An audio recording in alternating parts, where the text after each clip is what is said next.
Cie, dua, tiga. Dan sana sadanya, jangan lupa sebelum tonton video ko, tekan tombol subscribe dan aktifkan lonceng notifikasi supaya dan sana bisa menonton video-video terbaru dari kami. Komen serta share ke kawan-kawan ya.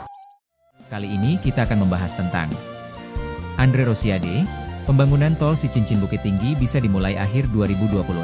Yuk ditonton videonya sampai selesai dan sebelum itu jangan lupa untuk subscribe, like, komen, dan aktifkan notifikasi agar Dunsana tidak ketinggalan dengan video-video terbaru kami.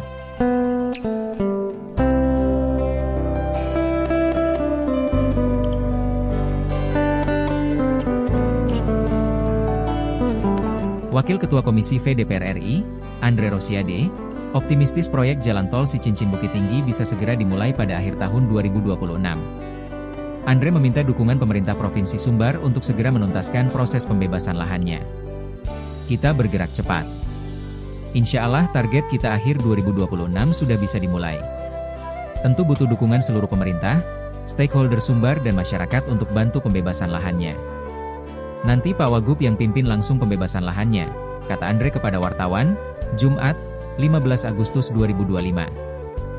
Andre diketahui telah bertemu dengan Gubernur Sumbar Mahyeldi, Wakil Gubernur Sumbar Vasco Russeimi dan sejumlah pejabat Sumbar pada Rabu 13 Agustus membahas proyek jalan tol Cicincin Bukit Tinggi. Dalam pertemuan itu, Andre juga menerima surat resmi dari Pemprov Sumbar yang menyatakan dukungannya untuk kelanjutan pembangunan jalan tol Cicincin Bukit Tinggi. Politikus Gerindra ini menjelaskan pembangunan jalan tol Cicincin Bukit Tinggi itu diperkirakan menelan anggaran mencapai 18 triliun rupiah, termasuk adanya rencana pembangunan terowong. Tol tersebut diperkirakan selesai dalam waktu 2 tahun. Kita ucapkan terima kasih kepada Pak Andre yang sehari-hari di Sumbar atas usaha dan dukungan beliau, maka hari ini kita serahkan surat untuk membangun lanjutan tol Cicincin Bukit Tinggi. Mohon doa masyarakat Sumbar agar pembangunan jalan tol ini berjalan lancar, kata Gubernur Sumbar Mahyeldi. Andre menyatakan, surat dari Pemprov Sumbar ini sangat penting sebagai dokumen yang nantinya akan membantu mempercepat proses pembangunan jalan tol Cicincin Bukit Tinggi. Jadi surat ini akan kami serahkan ke Pak Menteri PU untuk diproses. Pihak HK, Hutama Karya, akan menyiapkan FS, feasibility study, dan juga desain ditambah dengan surat Pak Gubernur sehingga Menteri PU bisa memproses seluruhnya, terang Ketua Umum Ikatan Keluarga Minang, IKM, ini. Dalam pertemuan dengan Gubernur Sumbar itu, Andre juga menyampaikan progres sejumlah proyek pembangunan di Sumbar.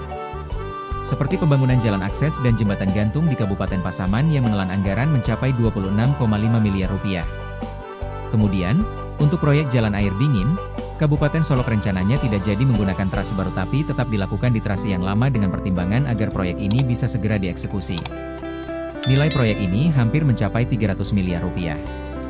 Andre juga menyampaikan rencana IKM merenovasi 2 asrama mahasiswa milik Pemprov Sumbar di Yogyakarta. Termasuk menyampaikan pesan dari IKM Semarang terkait kelanjutan pembangunan asrama mahasiswa yang dulu pernah dijanjikan oleh Pemprov Sumbar. Terkait rencana pembangunan asrama mahasiswa di Semarang, Gubernur akan membantu pembangunnya. Ada lagi soal rencana pembangunan investasi di Kabupaten Sijunjung yang nilainya mencapai hampir 1 triliun rupiah. Kehadiran tol Padang Cicincin juga berpotensi menciptakan peluang-peluang ekonomi baru di wilayah sekitar. Jalan tol ini akan membuka akses ke kawasan-kawasan industri dan pariwisata, sehingga dapat menarik investasi dan menciptakan lapangan kerja baru. Selain itu, keberadaan tol juga dapat mendorong pengembangan usaha kecil dan menengah di sepanjang jalur tol. Tol Padang Cicincin merupakan infrastruktur penting yang telah lama ditunggu-tunggu oleh masyarakat Sumatera Barat. Jalan tol sepanjang 27,5 km ini menghubungkan Kota Padang dengan Cicincin, Kabupaten Padang Pariaman, dan diresmikan pada 25 Februari 2023 oleh Presiden Joko Widodo. Jalan tol ini diharapkan dapat memangkas waktu tempuh perjalanan, memperlancar arus barang dan jasa, serta menciptakan peluang-peluang ekonomi baru di wilayah sekitar. Sejarah Tol Padang Cicincin. Dibangunnya Tol Padang Cicincin membawa angin segar bagi pembangunan ekonomi dan konektivitas di Sumatera Barat. Inilah sedikit sejarah dibangunnya Tol Padang Cicincin. Pada tahun 2017, pemerintah memulai pembangunan Tol Padang Cicincin sepanjang 27,5 km. Pada tahun 2018, pembangunan Seksi 1, Padang Kuranji, sepanjang 9,5 km selesai. Seksi 1 diresmikan dan mulai beroperasi pada 28 Desember 2018. Pada tahun 2020, pembangunan Seksi 2, Kuranji Cicincin, sepanjang 18 km dilanjutkan. pada tahun 2023. Pembangunan Tol Padang Sicincin rampung 100%. Tol Padang Sicincin diresmikan oleh Presiden Joko Widodo pada 25 Februari 2023. Tonggak sejarah. 28 Desember 2018, Seksi 1 Padang Kuranji sepanjang 9,5 km diresmikan dan mulai beroperasi. 25 Februari 2023, Tol Padang Sicincin sepanjang 27,5 km diresmikan dan mulai beroperasi penuh. Manfaat Tol Padang Sicincin. Inilah manfaat yang bisa diambil dari adanya Tol Padang Sicincin. Menghemat waktu tempuh perjalanan dari Padang ke Sicincin dan sekitarnya. Meningkatkan konektivitas antar daerah di Sumatera Barat. Mendukung pertumbuhan ekonomi di wilayah sekitar. Meningkatkan akses ke objek-objek wisata di sekitar Padang dan Sicincin. Masa depan Tol Padang Sicincin. Tol Padang Sicincin diharapkan dapat menjadi tulang punggung pembangunan ekonomi di Sumatera Barat. Pemerintah berencana untuk memperpanjang tol ini hingga ke Pekanbaru, Riau, sehingga akan semakin meningkatkan konektivitas dan mendorong pertumbuhan ekonomi di kedua provinsi tersebut. Selain itu, Tol Padang Sicincin juga diharapkan dapat menjadi pendukung pengembangan pariwisata di Sumatera Barat. Dengan adanya tol ini, wisatawan akan lebih mudah mengakses objek-objek wisata di sekitar Padang dan Sicincin.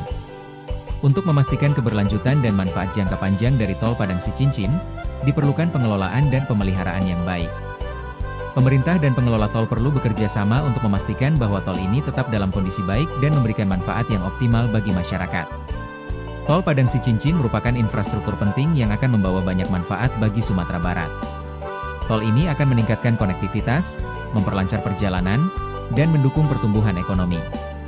Namun, diperlukan upaya mitigasi yang baik untuk meminimalisir dampak negatif dari pembangunan dan pengoperasian tol. Dengan pengelolaan yang baik, Tol Padang Sicincin diharapkan dapat memberikan manfaat jangka panjang bagi masyarakat Sumatera Barat. Dampak Tol Padang Sicincin. Dampak positif. Mengurangi waktu tempuh perjalanan. Sebelum adanya tol, waktu tempuh dari Padang ke Sicincin sekitar 1-2 jam. Dengan adanya tol, waktu tempuh dapat dipersingkat menjadi sekitar 20-30 menit. Meningkatkan pertumbuhan ekonomi, Tol Padang Sicincin diharapkan dapat meningkatkan pertumbuhan ekonomi di wilayah sekitar. Hal ini karena tol akan memperlancar akses ke kawasan industri dan pariwisata di daerah tersebut. Meningkatkan konektivitas antar daerah, tol ini akan menghubungkan Padang dengan daerah-daerah lain di Sumatera Barat, seperti Pariaman, Bukit Tinggi, dan Payakumbuh. Hal ini akan meningkatkan konektivitas dan mempermudah perjalanan antar daerah. Mendukung pengembangan pariwisata, Tol Padang Sicincin akan mempermudah akses ke objek-objek wisata di sekitar Padang dan Sicincin, seperti Pantai Air Manis, Jembatan Siti Nurbaya, dan Istana Pagaruyung. Menciptakan lapangan kerja, pembangunan dan pengoperasian Tol Padang Sicincin akan menciptakan lapangan kerja bagi masyarakat sekitar. Dampak negatif. Dampak lingkungan, pembangunan tol dapat berdampak pada lingkungan, seperti penggundulan hutan, pencemaran suara, dan polusi udara. Pemindahan penduduk, pembangunan tol dapat menyebabkan pemindahan penduduk yang tinggal di daerah yang dilintasi tol. Kemacetan, Tol Padang Sicincin berpotensi menimbulkan kemacetan pada jam-jam sibuk, terutama di sekitar Simpang Susun. Kesenjangan sosial, pembangunan tol dapat menimbulkan kesenjangan sosial antara masyarakat yang tinggal di sekitar tol dan masyarakat yang tidak tinggal di sekitar tol. Mitigasi dampak lainnya. Pemerintah dan pengelola tol perlu melakukan upaya mitigasi untuk meminimalisir dampak negatif dari pembangunan dan pengoperasian Tol Padang Sicincin. Upaya-upaya tersebut antara lain: studi AMDAL, melakukan studi AMDAL yang komprehensif untuk mengidentifikasi dan mengantisipasi dampak lingkungan yang mungkin timbul. Rehabilitasi lingkungan, melakukan rehabilitasi lingkungan di daerah yang terdampak pembangunan tol, seperti penanaman pohon dan pengurangan polusi suara.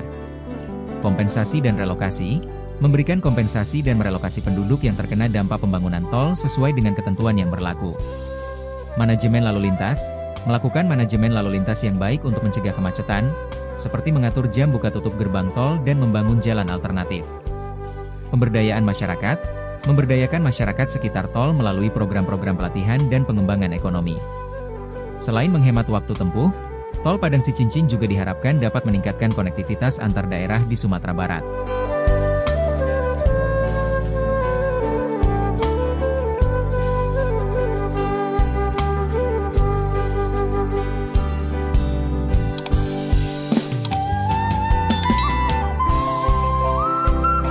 Sekian mungkin sedikit cerita tentang Andre Rosiade.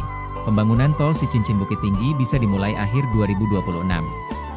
Semoga bisa menambah pengalaman dan ilmu teman-teman. Sampai bertemu lagi di video-video kami selanjutnya.